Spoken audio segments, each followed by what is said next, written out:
adoramos, já entoamos louvores ao seu nome. E queremos, Deus, abrir o nosso coração, Pai, para a sua palavra. Sua palavra que é fundamental, Senhor, para que nós estejamos em pé. Deus, falar de família, Senhor, é algo tão desafiador, Senhor, aos dias atuais. E também, Senhor, é algo desafiador para todo cristão, Senhor. Por isso, fala conosco de maneira sobrenatural, nos ensina, nos capacita, nos auxilia, nos fortalece, Senhor, para que nós possamos viver a nossa família, ser fundamentada naquilo que o Senhor planejou para nós, Pai. Em nome do Senhor e para a sua glória, prepara os nossos corações, prepara a nossa alma, o nosso espírito, Senhor, em nome de Jesus. Amém. Pode se assentar. Paz do Senhor novamente. O pastor Kleber está em curso, né, hoje até às 11 horas da noite. E eu fui à escalada da noite para falar desse tema, temática família. Confesso aos irmãos que família é um tema que foi a área que eu mais tive desafios em toda a minha vida. É a família. A família, ela é algo fundamental nas nossas vidas, mas também, quando ela não está estruturada em Deus, ela também pode ser um berço de muitas dores e muitos sofrimentos, não é? Desconstruções. Quando nós falamos de família, existem muitas pessoas hoje que desejam mostrar, não é? Desejam viver uma vida social no intuito de mostrar uma imagem de família perfeita, né? Uma imagem de família doriana. Sempre vem nos nossos corações esse desejo de, da porta para fora, né? Mostrar para as pessoas que nós somos maravilhosos, que há muito amor, que há muita cumplicidade. Mas da porta para dentro só Deus sabe, não é? A verdadeira e real realidade. Mas falar de família é algo muito importante porque a família ela foi criada e instituída por Deus. Então, quem tem autoridade para falar sobre família, para nos ensinar como deve ser essa família, é Deus, amém?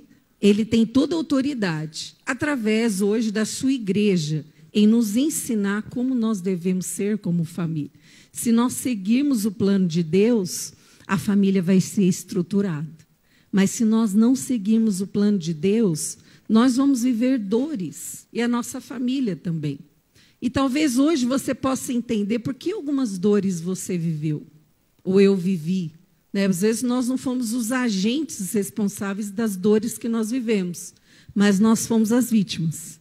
Não é? E eu gostaria de lembrar você que os nossos filhos são as vítimas hoje. Quando a gente decide ter filho, a gente tem que pensar bastante, porque tudo que a gente faz vai trazer consequências sobre eles. Amém ou misericórdia? Amém. As duas coisas, daí eu peço misericórdia ao Senhor também. Então, a família, como eu falei, ele é um projeto de vida criado por Deus, antes mesmo de o pecado entrar na humanidade. Não foi? Deus criou Adão, Eva, a primeira família, e antes do pecado entrar, já existia a família. Deus é um Deus que instituiu a família, instituiu. Então, não é uma instituição falida, como nos dias de hoje. Existem muitas pessoas que dizem assim, família é lindo no álbum. Em alguns casos é verdade, né? Em alguns casos, nos dias de hoje, é muito difícil. Não é? Por que nos dias de hoje está tão difícil ser família? Porque está tão difícil obedecermos os mandamentos de Deus. Né? Essa é a resposta. Então, qual que é o alicerce de uma família estruturada? Quando a gente fala de alicerce, para a gente construir uma casa, eu dei uma pesquisada aqui. O alicerce, ele é responsável por garantir a segurança, a estabilidade de qualquer construção. O que o alicerce vai fazer? Ele vai evitar rachaduras, ele vai evitar desníveis na construção, problemas estruturais que pode acontecer ao longo do tempo. Então, se eu construo uma casa sem alicerce, essa casa vai desmoronar. Então, o alicerce ele é fundamental, ele é a primeira coisa que se faz antes de construir qualquer edifício. E aí eu dei uma pesquisada mais profundamente. Falei, tá, mas como se constrói um alicerce? Alicerce tem diversos tipos. Se você for construir uma casa sobrado, uma casa térrea, um edifício, uma casa com piscina, existem vários tipos de alicerce. Então, antes de construir, você tem que consultar que tipo de construção você está fazendo, que tipo de alicerce será necessário. Mas numa casa comum de 100 metros quadrados, uma casa térrea, um alicerce ele tem que ter no mínimo 3 metros de profundidade. Então, você já começa fazendo toda a profundidade de todo o tamanho que vai ser a casa. Ela vai ter 6 cômodos, então 6 cômodos vezes lá os 3 metros de profundidade. Essa matemática é para os engenheiros, para os arquitetos, não é meu caso. Mas o que precisa para esse alicerce de no mínimo 3 metros estar bem estruturado? Vai precisar de concreto armado, que é o concreto que ele já é feito junto com ferros, né, aquelas sapatas e tantas coisas. Vai precisar de blocos de concreto, pedras, e tudo isso vai ficar abaixo do solo. Então, a gente olha aqui nesse prédio, tem 2 andares. Dia de culto nós estamos aqui e as crianças estão lá em cima.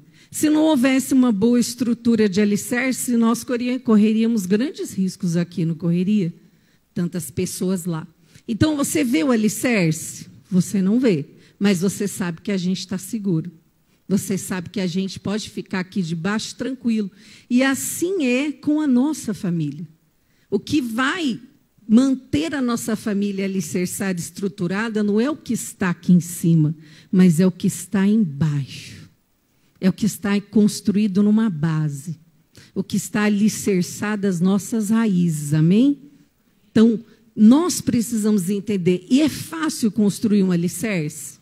Quando você vai ver uma construção nova aí hoje, nos dias atuais, trator, não é? Aqueles caminhões de concreto, porque é um trabalho duro, né?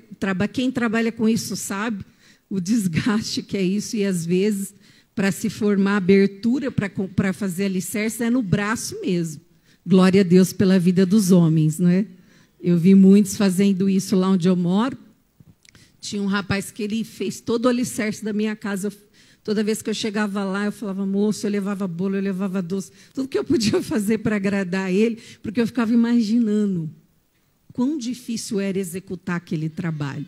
E a gente fundamentar a nossa família na palavra, irmãos, não é diferente. Nós vamos ter que construir base forte, alicerçada, fortalecida e edificada. Sabe onde? Numa rocha. E essa rocha é Jesus. Essa rocha é o nosso Senhor. Então, assim como a casa, ela precisa ter bom alicerce para permanecer em pé, uma família também necessita de bons pilares para ficar firme. E o nosso fundamento, como eu já falei, é Jesus. Amém? Então, o fundamento lá de casa, da nossa família, é Jesus. E é sobre esse fundamento, que é Jesus e a palavra de Deus, que a gente precisa alicerçar a nossa casa, a nossa família, amém? Só que muitas vezes nós não alicerçamos nessa palavra. Nós alicerçamos no que nós conhecemos, o que é família. Do que nós vemos aí, que é família. Mas a palavra de Deus, ela não nos deixa órfãos, amém? A palavra de Deus nos ensina como ser família. Você já teve a curiosidade de fazer uma pesquisa? Como ser família? Vai na palavra de Deus que ela nos dá a receita certa. Você quer a receita nessa noite? Receita do sucesso familiar? É pela palavra de Deus. Precisamos colocar em prática esses alicerces da palavra de Deus na nossa vida, irmãos. E para isso, a palavra de Deus ela nos dá, no mínimo, 4 alicerces para a gente ter uma família estruturada. Eu posso dizer que eu sou fruto de uma família desestruturada. O quanto isso foi ruim para mim e para os meus irmãos. Eu tenho um irmão que até hoje está nas drogas. Está com 40 anos, agora 22 de março. Quando eu dobrei meus joelhos para orar por ele esse mês, foi tão difícil. Eu falei, Senhor, quantos anos? Por causa do nosso lar desestruturado. Meu pai já foi, minha mãe está aí. Mas ele está lá, perdido. E eu gostaria de falar para você nessa noite. Ouça com atenção a voz de Deus. Ouça com atenção a palavra de Deus, porque isso é vida para a nossa vida, amém? Então, o primeiro alicerce da palavra de Deus para ter uma família estruturada. Primeiro, é o amor do marido pela esposa. A gente fala de família, a gente vai falar primeiro de casamento, amém? Mas hoje você tem diversas situações. Você tem pessoas solteiras, pessoas que decidiram não se casar. E você tem, muitas vezes, pessoas separadas, pessoas divorciadas, que são vítimas, muitas vezes, de pessoas que não obedeceram à palavra de Deus e ficam expostas a dores, não é? A gente pode controlar a ação do outro, a gente pode controlar a nossa. Por isso que nessa noite o Senhor traz a receita para o homem, o Senhor traz a receita para a mulher e o Senhor traz a receita para os filhos, amém? Então anota aí a receita para você. E eu quero dizer para você que talvez teve sua família desestruturada na sua infância, no seu casamento, dependente da condição, Deus é poderoso para agir e fazer coisas extraordinárias na sua vida. E Ele vai fazer, eu creio nisso.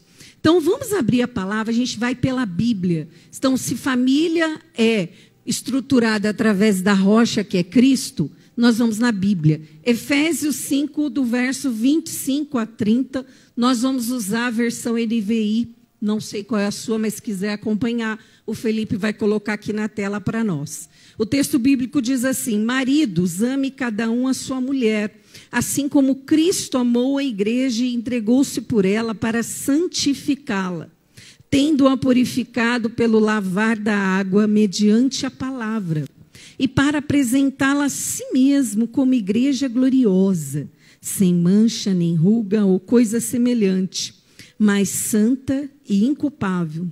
Da mesma forma, os maridos devem amar cada um a sua mulher, como a seu próprio corpo. Quem ama sua mulher, ama a si mesmo. Além do mais, ninguém jamais odiou o seu próprio corpo, antes o alimenta e dele cuida, como também Cristo faz com a igreja, pois somos membros do seu corpo. Agora a gente vai para outro texto bíblico, 1 Pedro, capítulo 3, verso 7. A gente está falando aqui do amor do marido pelo esposo. Olha só, Deus faz uma comparação. Deus fala assim que o marido, ele deve amar a esposa como Cristo amou a igreja. E a gente vai entender o que Deus quis dizer com isso. Exatamente o que Deus espera do marido. Quando Cristo amou a igreja, o que ele fez pela igreja? Se entregou por ela. Deu a sua vida por ela. E assim Deus requer o amor do marido pela esposa. É fácil? Não é nada fácil, é difícil. Até porque nós mulheres também não somos fáceis, né? 1 Pedro capítulo 3, verso 7. Continua lá. Do mesmo modo, vocês maridos, sejam sábios no convívio com suas mulheres e tratem-nas com honra, como parte mais frágil e como herdeiras do dom da graça da vida, de forma que não sejam interrompidas as suas orações. Aqui o texto está dizendo que quando o marido não trata a mulher com honra, com respeito, com amor e com carinho, a oração dele é interrompida diante de Deus. Olha que forte, não é? Não vai adiantar nada eu chegar aqui, levantar as mãos, dançar, pular, se lá em casa eu sair chutando até o cachorro, né? Xingando a mulher, o papagaio. Então a palavra de Deus está dizendo que é algo muito sério para os maridos. Então na língua portuguesa, quando você vai ver lá a tradução da palavra amor, tem vários significados, não é?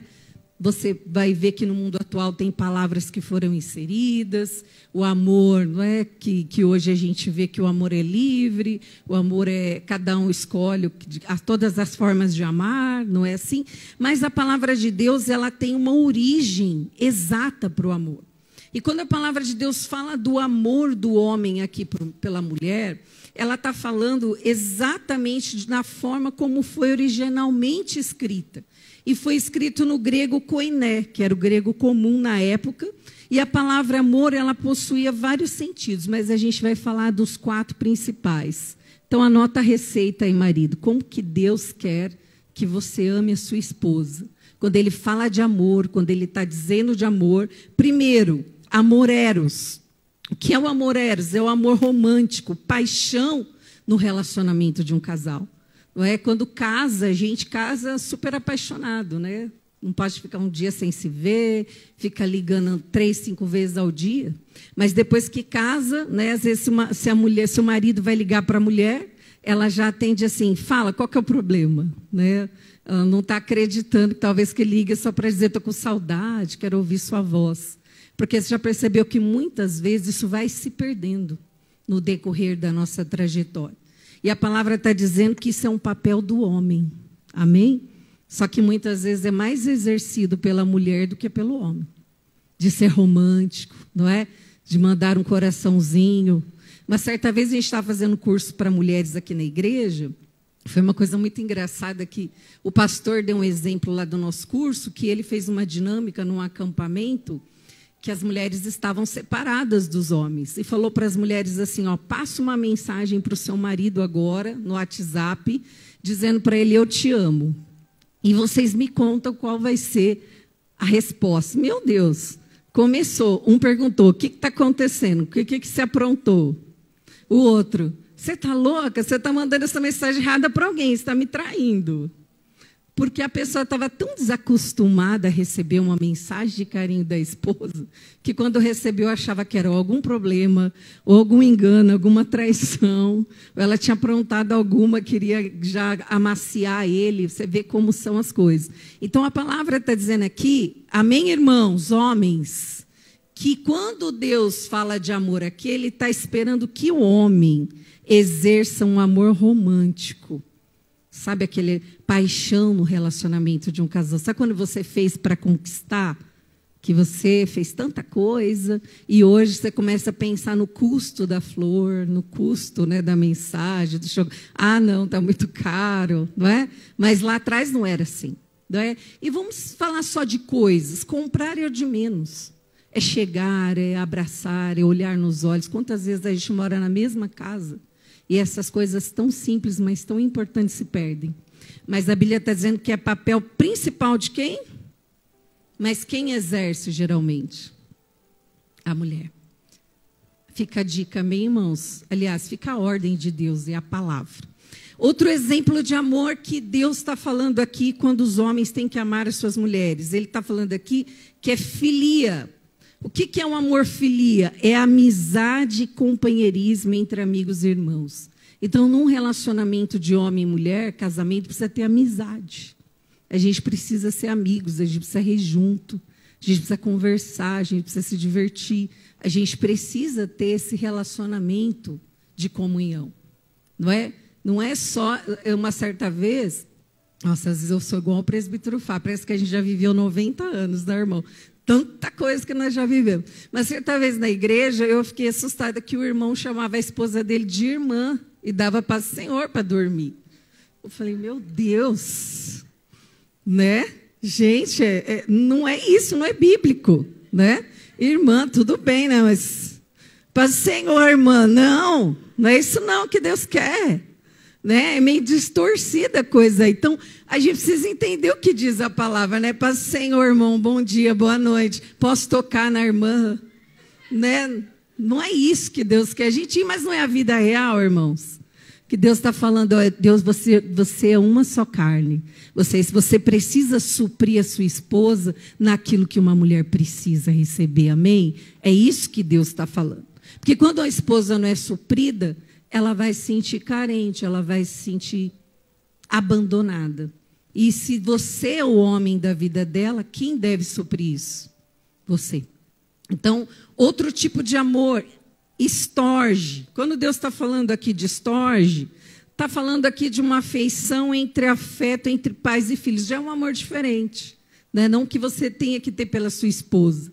Estorge é o tipo de amor que mãe tem por filhos, pai tem por filhos. E também traduz-se aqui ágape. O que é um amor ágape? É um amor divino e sacrificial que Deus fez por nós. Glória a Deus. Ele se entregou porque Ele nos ama.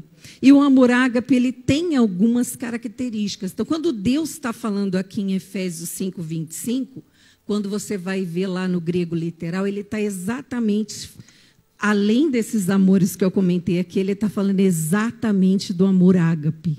O que Deus fala para o homem amar a sua esposa, principalmente da forma ágape? Ele está dizendo que o amor que Deus tem pelo homem é ágape. E o que esse amor é? Ele tem sentidos práticos. Deus ele não só sentiu nos amar.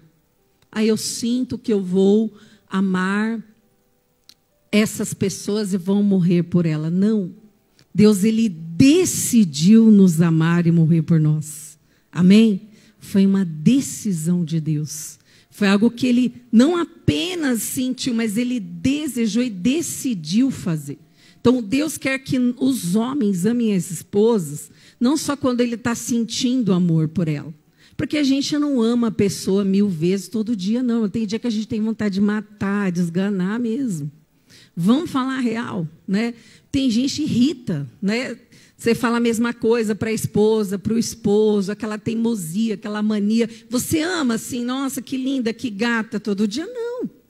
A mesma coisa a mulher. Então, o que a Bíblia está dizendo? Mesmo nesses dias que você não está achando ela tão fofinha, você precisa amar como Deus amou, é o amor ágape. Amém? Porque o amor ágape, ele vai além de sentimento, ele vai por decisão. Eu decido, eu preciso amar. Eu fiz uma escolha, eu fiz uma aliança com esta mulher. Por isso que a gente fala muito, pensa antes de casar, porque você se sacrificar por alguém que tem apenas defeitos já é difícil.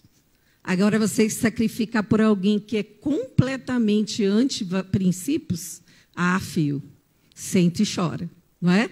Imagina Deus exigir de você esse tipo de amor por alguém que é um jugo desigual na sua vida. Quanto que você vai sofrer, 10 vezes mais. Então, vamos lá. Ágape possui os sentidos práticos. Primeiro, é uma decisão.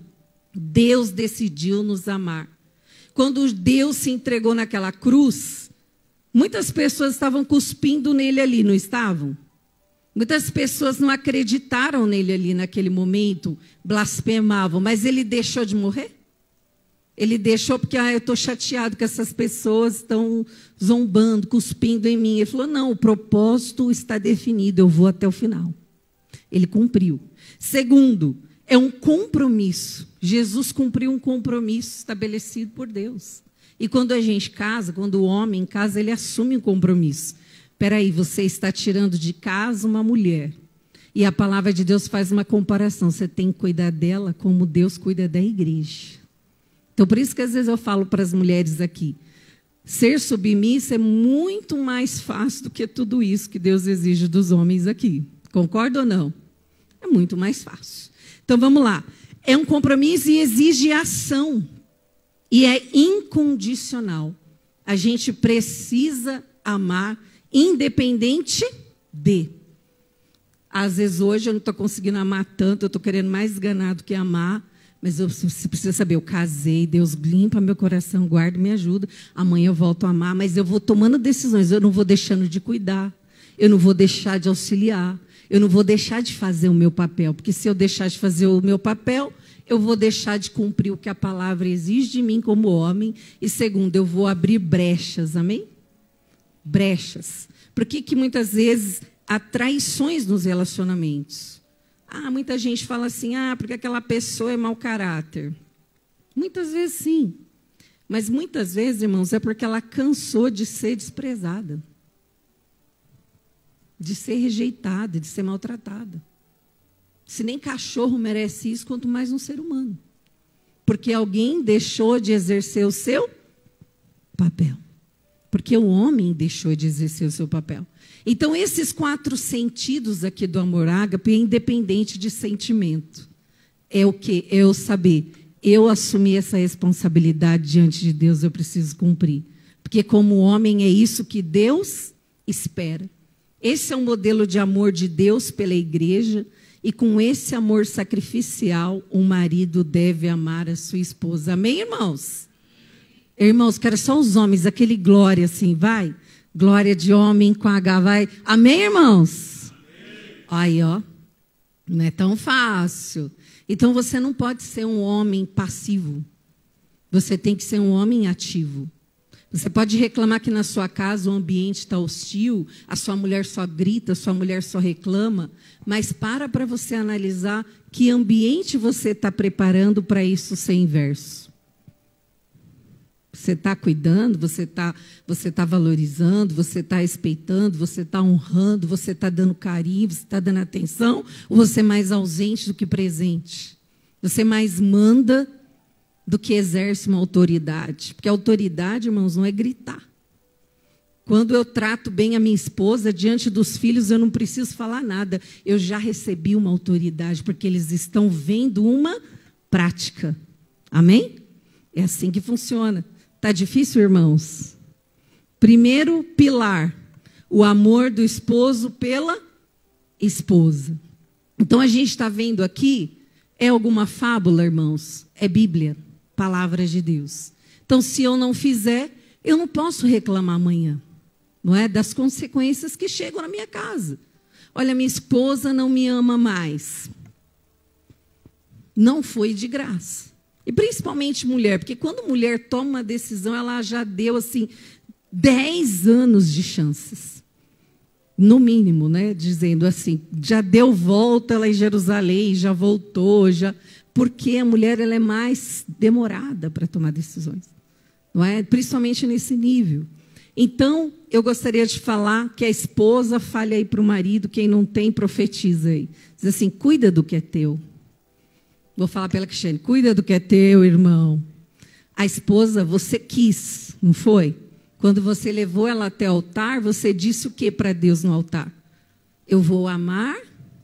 Todo mundo fala o voto, mas depois esquece, né? Eu vou honrar, eu vou respeitar. Até quando? Até que a morte. Mas muitas vezes a gente não está honrando, não amando, não respeitando, até que a briga nos separe. Até que, né, as coisas que a gente não concorda nos separe. Não está sendo muito assim, às vezes, na nossa vida? Porque a gente não obedece o princípio bíblico. Quer ter um lar feliz, homens de Deus? Quer chegar em casa, ter aquela comidinha jóia sem você pedir? Quer chegar em casa, ter aquele ambiente gostoso, preparado? Quer ter aquela noite maravilhosa, porque a gente é ser humano? Prepara o terreno antes. Faça a sua parte. Deus vai fazer a dele. Mas uma mulher amada, uma mulher que é honrada, que ele sempre precisa pedir, ela simplesmente vai fluir da sua essência. Amém? Amém, queridos? Estão se escandalizando comigo hoje? Vida na vida, irmãos. Nós somos seres humanos. Segundo pilar. Então, o primeiro, para trazer uma casa estruturada, é o marido exercer o seu papel. Quando o marido não exerce o seu papel, ele perde o respeito da esposa, em primeiro lugar, e ele perde o respeito dos filhos. Porque você tratou mal a mãe dele, filho, já era. Você perdeu esse respeito. Porque é assim que funciona, porque Deus te colocou lá como um cabeça do lar. Você está exercendo o mesmo papel que Cristo exerce sobre a igreja, cabeça da igreja. Se Cristo não supria a nossa necessidade em amor, em atenção como pai, como Deus sobre a nossa vida, a gente seria filhos não alimentados. Mas Cristo nos supre em tudo, amém? Ele supre em tudo, mas isso é muito importante. Então, segundo pilar, vamos lá para a palavra de Deus, Efésios 5. Chegou a nossa vez, mulheres. Agora chegou a vez das mulheres. Segundo pilar, o respeito da esposa pelo marido. Para ter um lar estruturado, a mulher precisa aprender a respeitar o marido. E quanto a gente vê hoje que isso está muito difícil, né, no mundo de hoje. Então, Efésios 5, verso 22 a 24, diz assim. Felipe vai por aqui também. Mulheres, sujeite-se cada uma a seu marido, como ao Senhor. Pois o marido é o cabeça da mulher, como também Cristo é o cabeça da igreja, que é o seu corpo, do qual ele é o Salvador. Assim como a igreja está sujeita a Cristo, também as mulheres estejam em tudo sujeitas a seus maridos. Vai lá para o verso 33 agora. Portanto, cada um de vocês também ame a sua mulher como a você mesmo. E agora fale, e a mulher trate o marido com Tem uma palavrinha antes do respeito aí, com todo respeito. Aí a gente começa a filtrar agora a nossa vida. Será que a gente está respeitando com todo respeito? E isso é muito desafiador.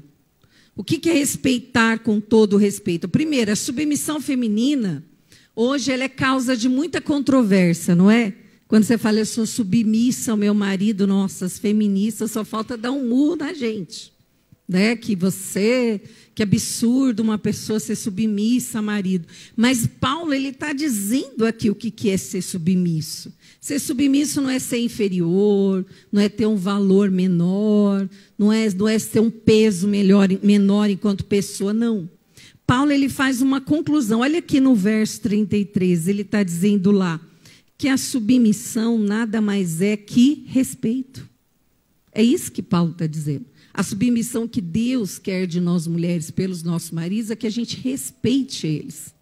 Primeiro como homem, como pessoa, como esposo, como líder cristão, como líder espiritual da nossa casa. E a diferença entre o homem e a mulher, ela é funcional e não posicional. Você pode ver como a gente é diferente dos homens, né? A gente é mais micro, mais detalhista, eles são macro, eles pensam lá na frente, eles pensam grande, e a gente fica ali mais nas coisas micros. A gente tem um jeito diferente de funcionar. Tem até aquele livro que fala, né? Homens, como que é? Os homens são de cabra e as mulheres são abacaxi, uma coisa assim, né? Um livro cristão muito engraçado que eu li.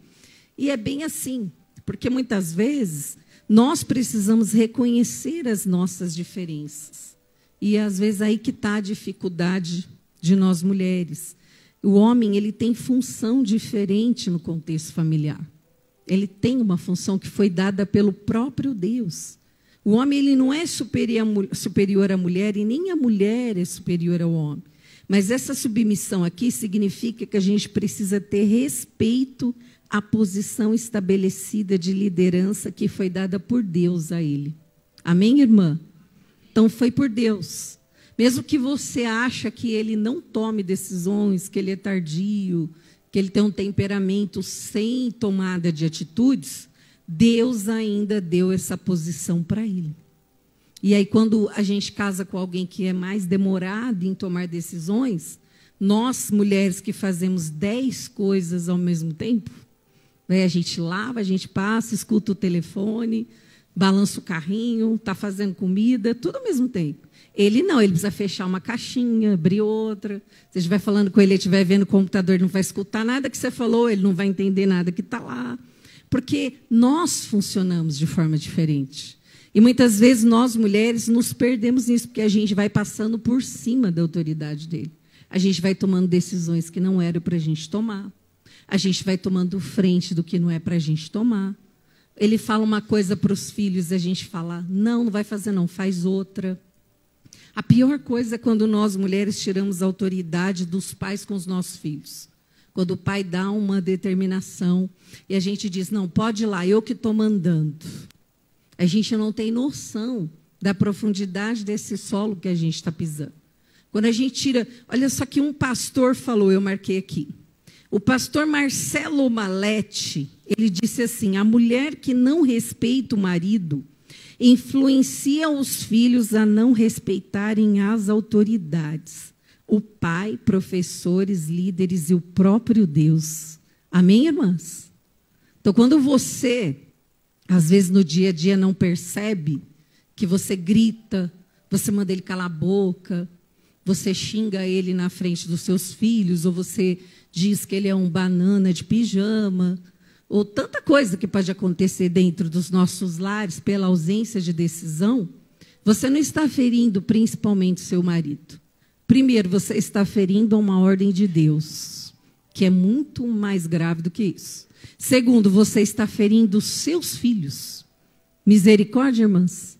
Você não está apenas desrespeitando o ser humano ali, que você, às vezes, pode estar insatisfeita com o jeito dele.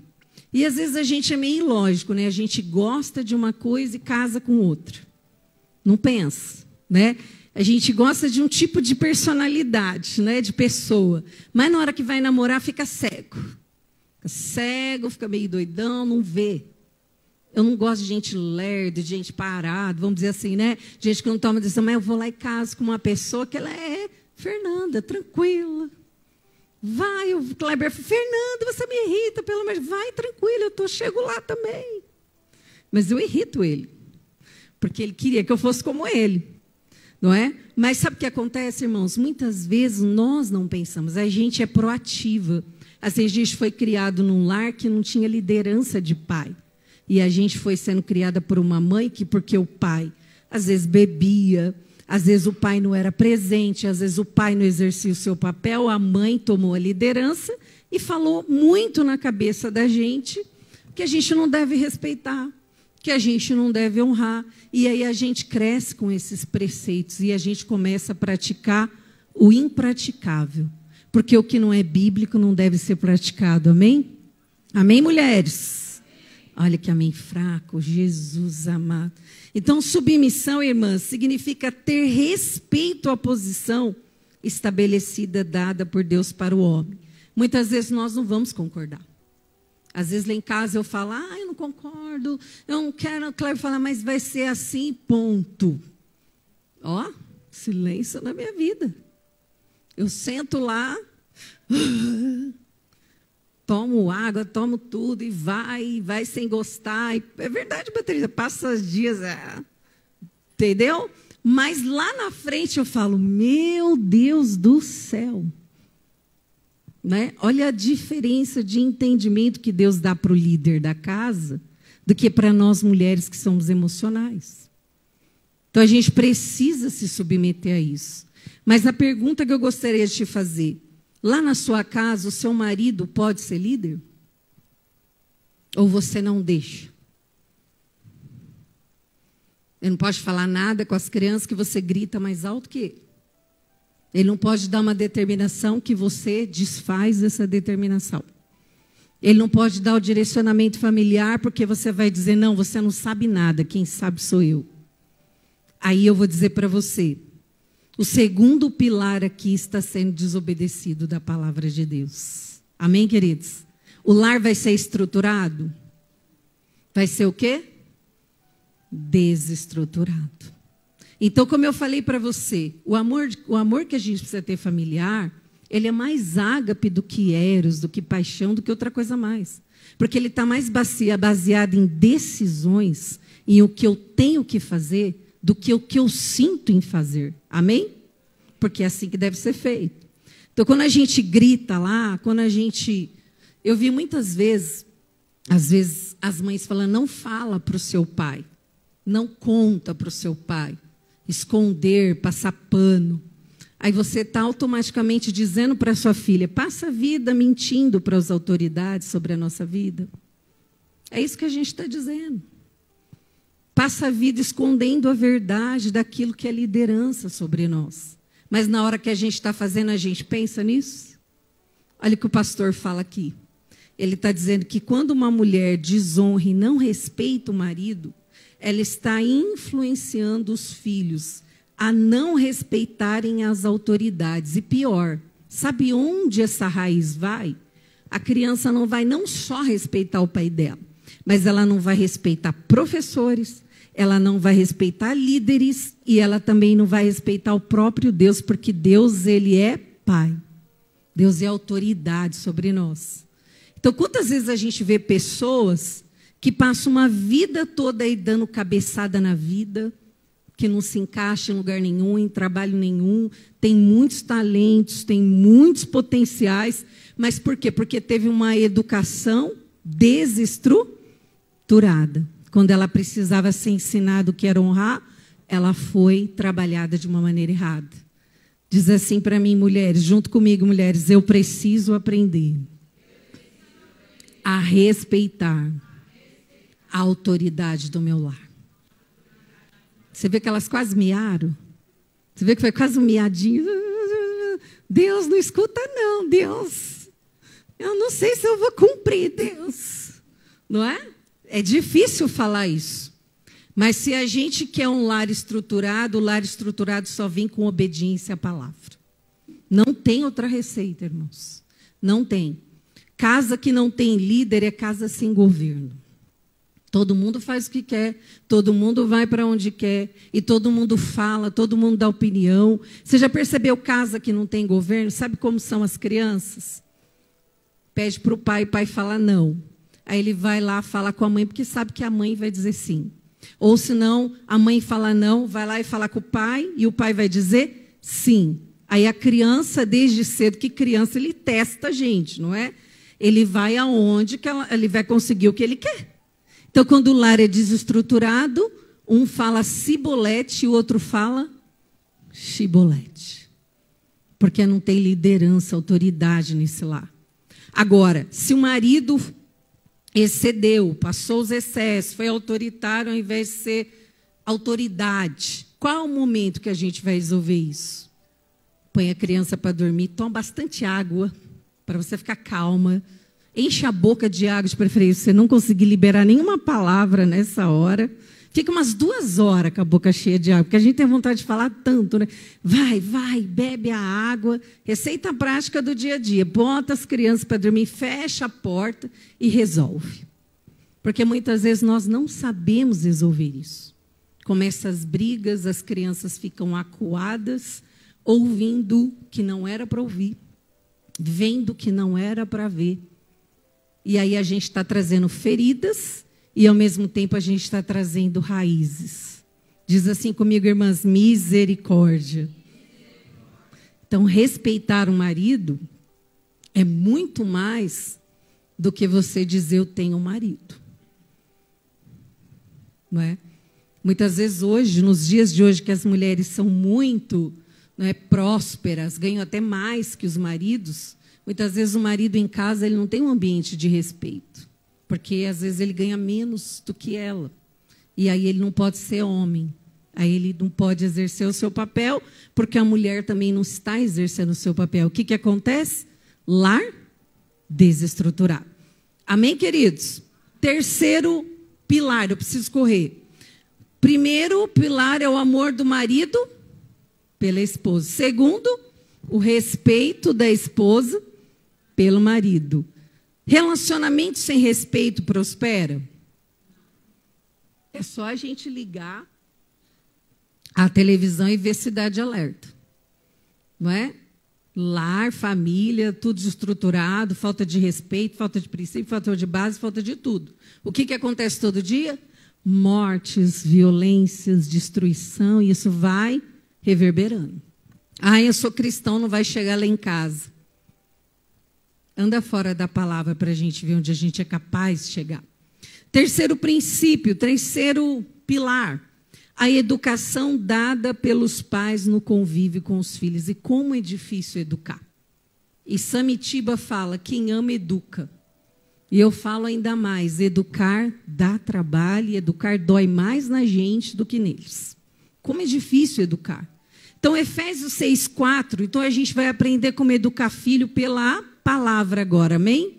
Então, se eu tivesse na sua condição de educar filhos, graças a Deus já passei disso, eu estaria anotando isso aqui para orar em casa. Efésios 6:4 diz assim, pais, não irritem seus filhos, antes criam-nos segundo a instrução e o conselho do Senhor. Tem pai que irrita filho?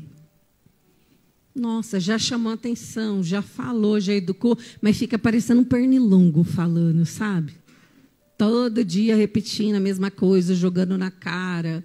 Isso é difícil, porque a criança, ao invés de ter alegria de estar em casa, ela quer estar em qualquer lugar. Vamos lá, os pais devem ter cuidado para não provocar a ira dos filhos, o texto está dizendo. Então, 2 aspectos podem causar a ira dos filhos. Primeiro, a falta de educação. Quando a gente não educa os nossos filhos lá na frente, quando eles estiverem adultos, eles podem se irar contra nós.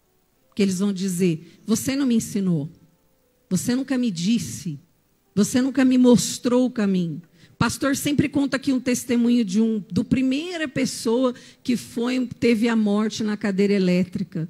Deram oportunidade para ele ir lá nos Estados Unidos, para ele falar, fazer o último pedido. Ele quis falar com a mãe.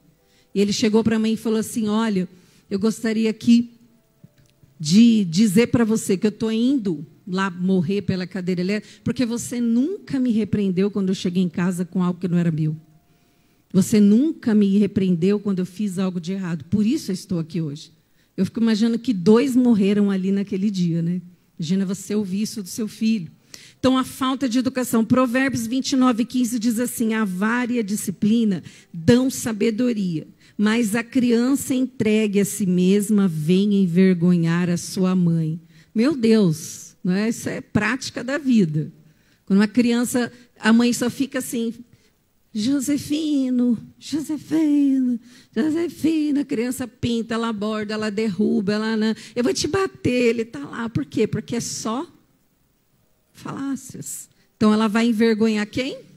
A sua mãe. A mãe está falando, ele não está nem ligando, porque ele sabe que ela fala e não cumpre.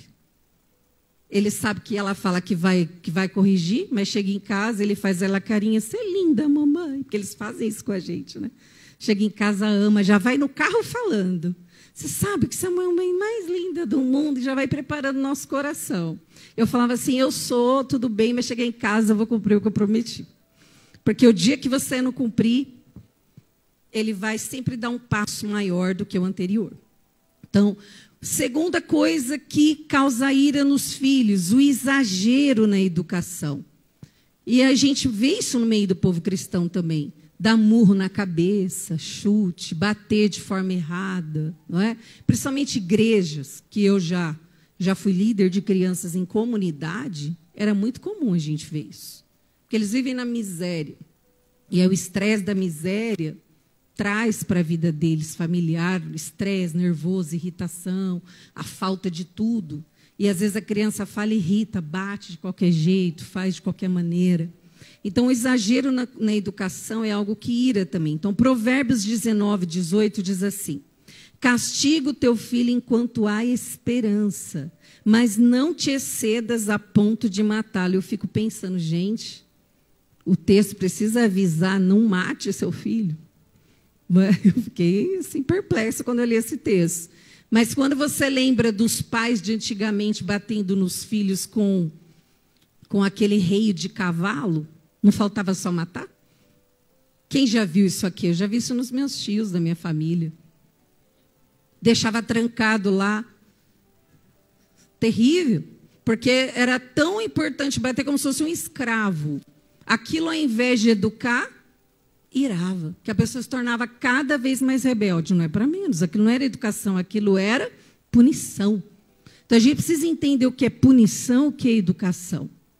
Punição eu faço com raiva. Educação eu exerço em amor. Amém? Então, por isso que na hora do nervoso a gente não deve bater. Como eu falei, respira, toma um ar, faz a coisa certa. Vamos lá. A educação envolve 2 aspectos. Primeiro, eu não posso corrigir uma pessoa que eu não ensinei.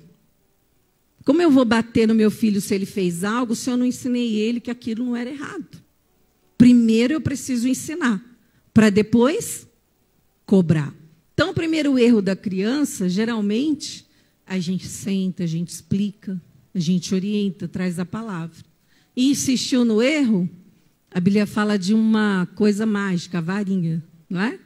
Pipipi, no lugar certo. Então, vamos lá, instrução formativa, Provérbios 22:6, diz assim: ensina a criança no caminho em que deve andar e ainda quando for velho não se desviará dele. Essa é a educação formativa, ensina, fala, orienta. E quantas vezes, irmãos, para a gente ensinar um filho? Milhões, né? A gente não sabe quantas vezes a gente repete a mesma coisa. Então, o segundo, a disciplina corretiva, Provérbios 13:24. O que retém a vara aborrece a seu filho, mas o que o ama, cedo o disciplina. Então, quando a gente não bate, a gente acha que está protegendo. Mas a Bíblia está falando que a gente está aborrecendo o nosso filho. Porque Deus corrige o filho que ama. E nós precisamos corrigir. Como eu falei, corrigir, não punir. Quantas vezes nós somos tentados a punir porque tem pessoas olhando? A gente está passando vergonha, né? Cara da gente está queimando, a gente já ensinou a criaturinha, põe a gente em teste. E a gente tem que esperar chegar em casa para corrigir. A gente precisa ter esse equilíbrio, nós precisamos ser a parte equilibrada. A criança, ela precisa saber o que é errado antes de ser corrigida pelo erro que cometeu. Você já apanhou quando você era pequeno, você está apanhando. Por que eu estou apanhando? Não interessa, fica quieto. Você fica ali igual um cachorro que cai de mudança, né? Você não está sabendo o que está acontecendo, está chovendo sentado. Resolveu alguma coisa essa surra? Só para irar a criança, não corrigiu nada.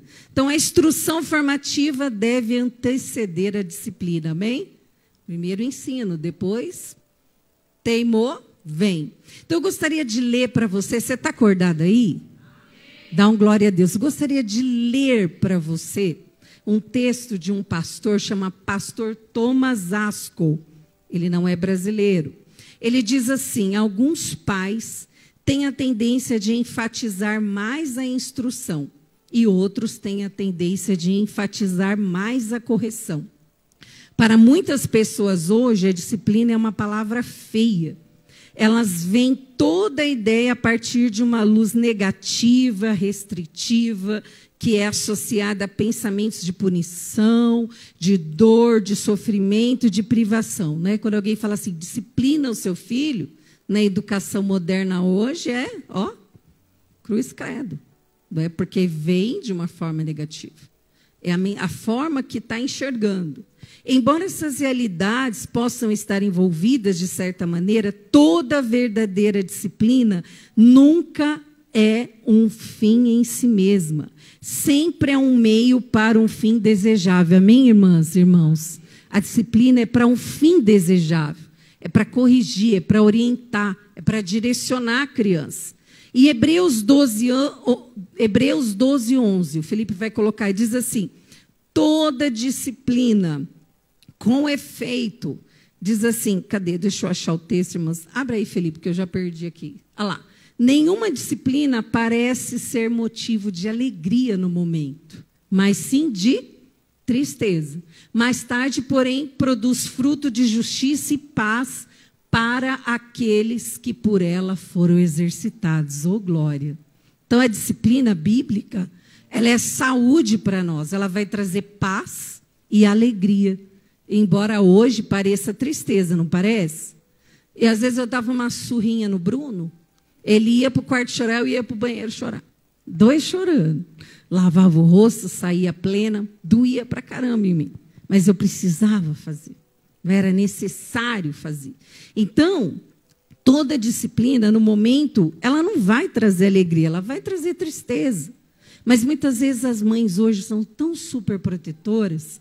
A criança não pode carregar sua própria mala, a criança não pode derramar uma lágrima, a criança não pode ter uma frustração, a criança não pode ter um problema, porque a gente está sempre hiperprotegendo. E essa hiperproteção, ao invés de educar, a gente está engessando, criando pessoas que não sabem tomar atitudes, que não sabem pensar, que não sabem se defender.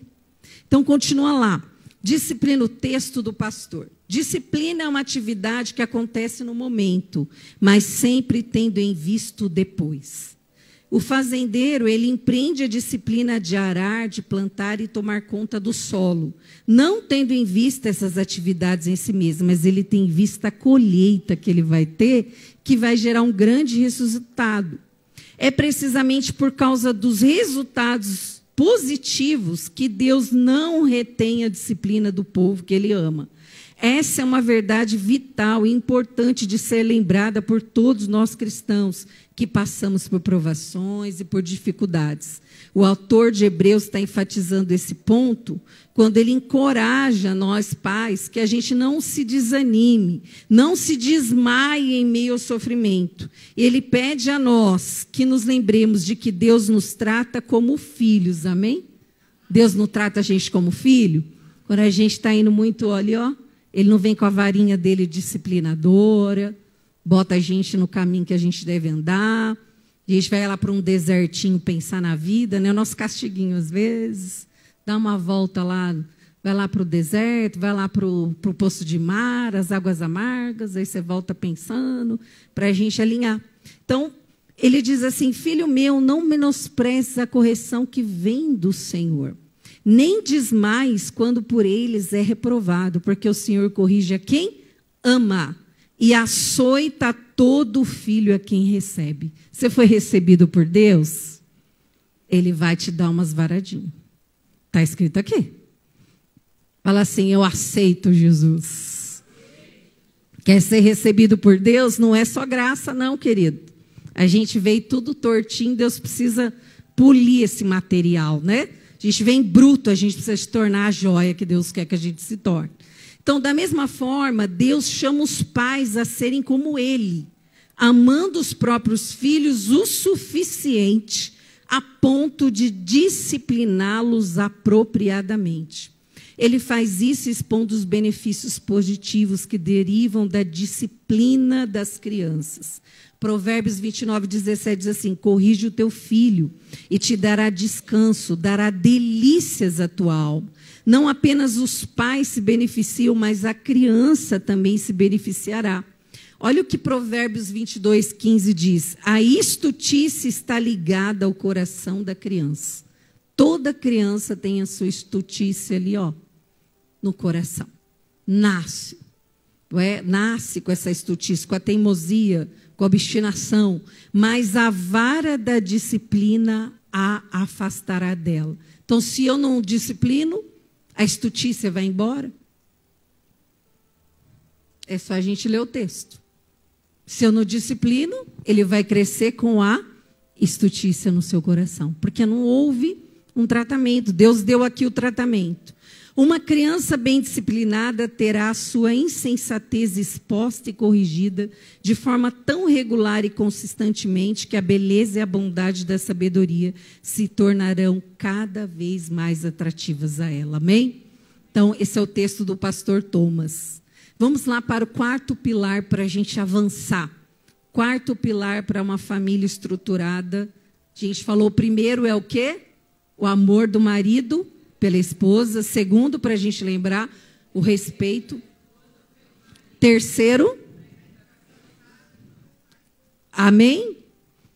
Quantas vezes você recebe lá no seu trabalho, eu já fui chefe de RH, meu Deus, gente que você olha e fala, faltou cinta, faltou vara, faltou tudo aqui, meu Deus do céu, né? Você faz uma leitura, um raio-x ali na peça. Se tivesse tido um bercinho melhor, não dava tanto trabalho para a gente lá, né? Então, vamos lá. Quarta, a obediência dos filhos na relação com os pais. Os pais fazem o seu papel, mas nos dias de hoje os filhos querem obedecer os pais? Você está falando de Deus, ele está te contrapondo. Você está trazendo na igreja, ele está dizendo que você está obrigando ele a servir Deus. Né? Você está ensinando o princípio, ele está trazendo as filosofias que ele aprende lá na faculdade, na escola. Está fácil criar filho hoje? Por isso que a gente precisa estar baseado, lembra lá na estrutura de 3 metros abaixo? Quem não tem raiz não vai suportar hoje. Precisa ter raiz estruturada para ter filhos hoje. Então, o texto lá, Efésios 6, de 1 a 3, eu preciso correr que eu preciso terminar. Filhos, obedeçam a seus pais no Senhor, pois isso é justo. Honra teu pai e tua mãe, este é o primeiro mandamento com promessa, para que tudo te corra bem e tenhas vida longa sobre a terra. Olha só que interessante, esse texto, ele foi falado pelo apóstolo Paulo. Ao mesmo tempo que ele está trazendo de volta o mesmo que foi falado em Êxodo 20, 12. O apóstolo repete esse texto aqui, ó. Êxodo 20, 12 diz lá, honra teu pai e tua mãe para que se prolongue os teus dias na terra que o Senhor Deus te dá. Mas o apóstolo Paulo, ele vem acrescentar algo mais aqui. Quando você honra seu pai e sua mãe, você não vai ter só mais longos dias. Ele está dizendo assim, tudo vai correr bem na sua vida. Olha que interessante, ele faz um acréscimo aqui. Então, quando eu honro, tudo vai acontecer bem. E quando eu fui olhar, eu falei, mas Deus, como honrar pais? Eu estava lendo lá um texto, a menina perguntou para o pastor dela, pastor, eu não entendo a Bíblia, ao mesmo tempo que a Bíblia condena os assassinos, ela me manda honrar pai e mãe. Meu pai assassinou a minha mãe brutalmente. Como eu vou honrar meu pai? Eu pensei, Deus, me livra dessa pergunta, Deus. Não é? Para você pensar. Como honrar? Então, a gente vai entender o que Deus espera. Deus não quer que a gente se torne vítima de ninguém, irmãos. Amém? Deus não quer que a gente se torne escravo de ninguém. Deus não quer que a gente fique subjugados a pessoas que estão pecando, indo contra a palavra. Porque o princípio de Deus é superior ao pecado. Amém? Então, Deus, quando manda a gente honrar os pais, Ele não está dizendo honra avalizando o erro do seu pai e de sua mãe. Avalizando o assassinato dele. Existe uma forma que nós podemos exercer essa honra. Não é um assunto difícil? Não é nos dias de hoje? Como é difícil. Então, a palavra diz que os filhos devem obedecer os pais. E a gente sempre liga a honra à obediência. Não é só isso que Deus está falando aqui. Obedecer é uma obrigação, não é, irmãos? O pai e mãe. E quando a gente é adulto também, às vezes a gente esquece disso. A gente quer gritar mais do que a mãe, a gente quer dar ordem para o pai e para a mãe, porque a gente é adulto, porque a gente casou. Não, ele continua sendo autoridade sobre nós. Amém? Agora, Deus não está dizendo para nós, vai lá, fica lá apanhando, fica lá sendo violentado, fica lá... Não, não é isso que Deus está falando. Então, honrar é mais que obedecer. Mas o filho que obedece também está honrando os pais. Eu fui olhar o que é honrar. No hebraico, glória e honra tem a mesma tradução da expressão. Você já pensou? Dar glória, dar honra, a mesma tradução. Então, honra, para você que tem dificuldade, que já sofreu, eu gostaria de lembrar você, quando você honrar, você está deixando uma herança para a sua geração. Porque o que você está semeando hoje, a sua geração vai colher. Você está honrando, Deus vai honrar você em sua geração. Amém? Primeira razão. Segundo, a honra ela traz muitas recompensas, não humanas, mas Deus é aquele que Ele mesmo diz na sua palavra, eu honro os que me honram. Então, quando a gente está exercendo a honra a alguém, a gente está obedecendo o princípio bíblico. Quem vai nos honrar? É o próprio Deus. Quem vai trazer a recompensa da sua honra? O próprio Deus. Mas muitas vezes a gente fica travado em honrar porque a gente acha que a honra principal é a humana. Mas a gente precisa entender, eu honro porque isso agrada a Deus. Porque isso é a vontade de Deus. E aí eu coloquei aqui, como honrar pais difíceis? Pais violentos, pais que cometem crimes, pais que fazem o que não deveria ser feito, né? Que a gente, às vezes, respeita mais do que eles merecem. Primeiro, significa empenhar-se para seguir os planos estabelecidos por Deus. Eu honro porque Deus estabeleceu que eu preciso honrar, para que tudo me vá bem e para que eu tenha longa vida nessa terra. Amém, queridos? É princípio estabelecido por Deus. Segundo, a minha honra com Ele é tratar com dignidade. Deus não está falando, leva para sua casa e apanha todo dia. Trate dignamente. É isso que Deus está falando. Deus não está dizendo para você, olha, vai lá, amarra seus braços lá e fica lá todo dia sendo massacrado emocionalmente, verbalmente. Não, Ele está dizendo, trate com dignidade, não encubra iniquidade. Para dizer, eu vou honrar meu pai e minha mãe, porque é meu pai e minha mãe, o que ele fez não importa. Estuprou criança, não é? Assassinou pessoas. Dá para encobrir isso, irmãos? É um problema dele com Deus. Mas eu não vou trazer isso para a minha vida. Não é? Você já viu pessoas que são irreparáveis? Se você colocar dentro de casa perto dos seus filhos, o que vai acontecer? O que vai acontecer? Influenciar. Vai trazer para sua casa uma luta que não é sua. Outra forma de honrar, não tratar com desprezo. A gente pode não conviver, mas a gente não pode fingir que não existe. Deus não dá esse direito para nós. A gente ajuda, socorre e trata com dignidade. Isso é a honra que Deus espera de nós. Amém, queridos? Então, às vezes, a gente confunde o que Deus está esperando de nós. Amém? Então, o texto enfatiza que isso é um mandamento com promessa, para que tudo ocorra bem na nossa vida e para que a gente tenha uma vida longa. Por que Deus preza pela honra aos pais? Porque Deus, Ele é uma autoridade paterna sobre nós. Amém? Deus fala assim, Se você não honra o seu irmão que você vê, você vai honrar a mim que você não vê? Não é assim que Deus fala? Porque a nossa vida ela precisa ser prática. A gente precisa viver o que a gente fala. A gente precisa praticar o que eu digo, que eu acredito. Então, se a Bíblia está falando para nós honrarmos, irmãos, é fácil isso aqui? Eu acredito que para essa moça teve um processo. Dá para você ir lá na prisão no segundo dia que seu pai matou sua mãe assassinada? Dá. Dorme com esse barulho. Deve ter ser um processo, deve ter uma situação. Mas Deus, ele nos conhece. Apesar de nos conhecer, ele não diz para nós, é o meu princípio, mas eu entendo você. Ele diz para nós, é o meu princípio e você precisa seguir. Por isso que o amor que a gente precisa ter familiar, ele é ágape, ele é de decisão. Mesmo que eu não esteja sentindo, eu preciso fazer. Misericórdia, irmãos. Misericórdia não é fácil. Então, esses 4 pilares também, para a gente finalizar, vocês me dão mais 5 minutinhos para a gente finalizar? Colossenses 3, olha que interessante. O apóstolo Paulo falou lá em Efésios, desses 4 pilares, em vários versículos que a gente leu. E agora você chega em Colossenses, ele põe tudo num texto só. Esse menino era demais, né? Apóstolo Paulo. Então, Colossenses 3, do verso 18 a 21. Diz lá, mulheres, sujeite-se cada uma ao seu marido, como convém a quem está no Senhor. Qual é a mulher que está no Senhor aqui nessa noite? Então, Paulo fala também em outro texto, todas as coisas nos são lícitas, mas nem todas nos convém. Ele está dizendo que para a mulher que serve a Deus, o que convém a ela é honrar, é respeitar.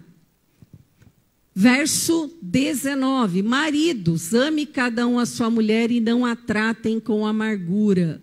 Ou seja, deixe de ser chatinhos. Amém, irmãos? Porque às vezes os homens são bem ranzinzas, né? Eles estão cansados, não me olhem mal. Estão estressados, cheios de problema, não é? E às vezes estão um pouco sem paciência em casa. Ele já deixou toda a energia lá em casa. Às vezes ele vem trazer o que sobrou. Né? A raiva, a vontade de esganar o chefe, as coisas que não deram certo, e a amargura chega lá em casa. É assim ou não é, às vezes? Não fala comigo, eu estou mal-humorado. Então, uma dica, mulheres, que eu pratico lá em casa. Kleber chega, eu deixo ele no momento Clébios. Deixa ele lá meia hora lá. Ele respira, ele toma o banho dele. Aí depois a gente começa a perguntar, falar as coisas. Porque se eu for falar com ele na hora que ele chega cheio de problema, irmãos, ele está estressado. Deixa ele no momento Clébios. Aí ele volta no momento Kleber. Então vamos lá, verso 20. Filhos, obedeçam a seus pais em tudo. Amém, filhos? Amém, filhos?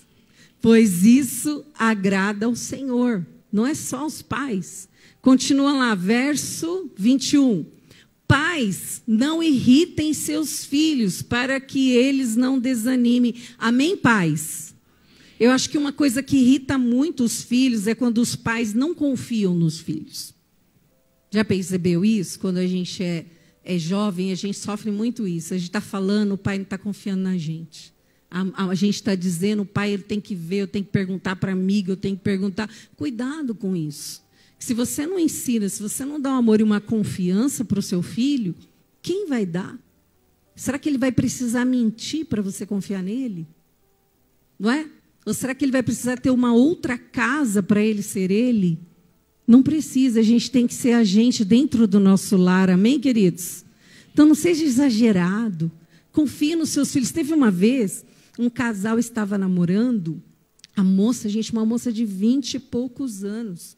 A moça muito trabalhadora, muito responsável. Ela começou a namorar um rapaz. E aí, estava na nossa vida. E aí, às vezes, ela vinha, ela morava em outra cidade, ela ficava lá em casa. E o namorado ia lá no domingo, depois da EBD, eles almoçavam lá. Junto com a gente, ela dormia lá comigo, com o Kleber. Às vezes, a menina estava almoçando com a gente, o pai dela ligava para ela. Tudo bem, nananã? Onde você está? Eu estou na casa do pastor. Aí ele falava assim, deixa eu falar com o pastor ou com a irmã Fernanda para saber se está... Gente, eu ficar virada. Que razão que a filha está dando para ele para mentir? Ela está na casa do pastor. Ela está sendo honesta, fazendo o que é certo. Você concorda? Então a Bíblia está dizendo, pais, não irem seus filhos, presta atenção nisso. Amém? Vamos lá. Então, os 4 pilares para a gente ter um ambiente saudável é esse. Você recebe isso na sua vida? Percebe e pratique, meu querido. Sempre que uma família revela desestrutura crônica ou qualquer desestrutura, é porque algum desses pilares está sendo negligenciado. É ou não é? Ou o pai não está exercendo o seu papel biblicamente, ou a mãe, ou a educação está errada, ou os filhos são rebeldes. Se rejeitam a educação, não é? Às vezes eu era muito cobrada, às vezes, pelos comportamentos do meu filho. Uma vez eu cheguei na professora e falei, Fia, ele rejeita a educação. Eu dou. Ele rejeita, eu estou orando, estou entregando a mão do Senhor.